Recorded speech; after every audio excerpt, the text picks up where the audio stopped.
Come with me to explore Virginia Woolf's monk's house. This is where she and her husband, Leonard Woolf, lived from 1919 until Leonard's death in 1969.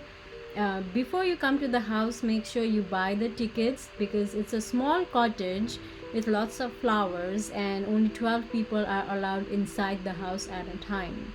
As you enter the house, you are greeted by a greenhouse, and it is a very cozy space. You are greeted with a small fireplace and chairs. It gives a very cozy, creative vibe, and every corner of this house oozes creativity in terms of arts or even crafts, books, everything. I had expected more books because they were writers, and I was pleasantly surprised to see that they had a lot of art in the house. And even small items, they have some kind of art in it. Um, and you can see this tile over here. This was also art, and they had a group called Bloomsbury Group, which had a lot of creative people, writers, painters in it. So some of these items were gifted by their friends or family. These books are not original. They are just different versions of their work in different languages. And I was told that this red couch was Virginia Woolf's favorite couch, and she used to sit there and love to entertain her friends.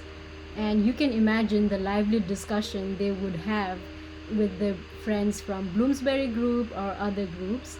And this is the place where they would take their tea. And again, you can see it has creativity everywhere. Uh, and it's a small cottage, so it was only 12 people allowed in, so it felt very crowded when we were in there, but the vibe itself is very peaceful. This is the dining table, and have to take a selfie when you are there.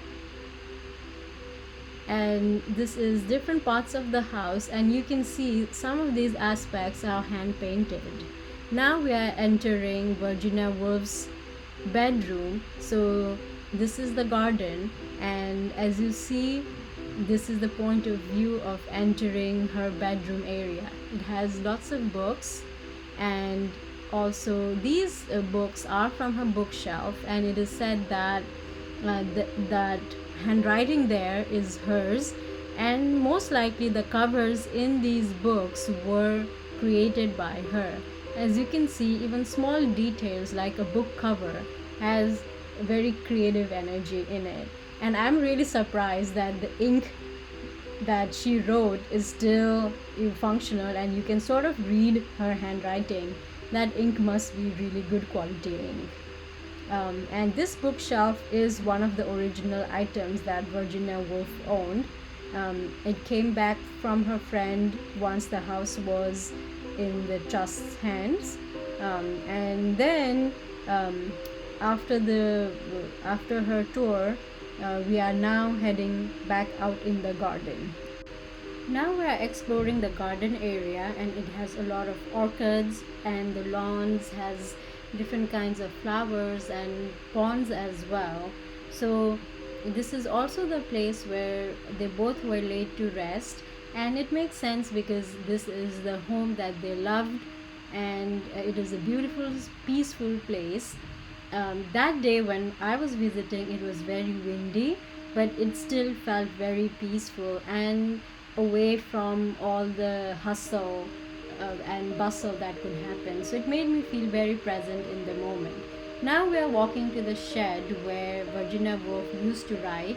She famously wrote an essay called Room of One's Own, encouraging women to be financially independent so they have the ability to write or do their work in their own space.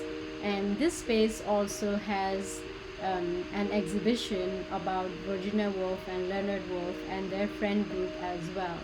And looking at these pictures made me think about how small things we do, our life, it can leave a legacy, and anything can have an influence. Also, it's really important to maintain peace. And They also had a reading of Mrs. Dalloway in the garden area, as it was the 100th anniversary of Mrs. Dalloway's publication. So, me and my assistant's dog, we listened to the reading, and then we took a walk to explore the kitchen garden. It is said that they would often give vegetables from the kitchen garden to the kids around the neighborhood, and it was nice to see that the kitchen garden is still maintained. They also have a bookstore where you can buy both second-hand books as well as new books. It made me, this visit made me think about what a life to celebrate and what legacy is. And it also made me feel very peaceful and be present.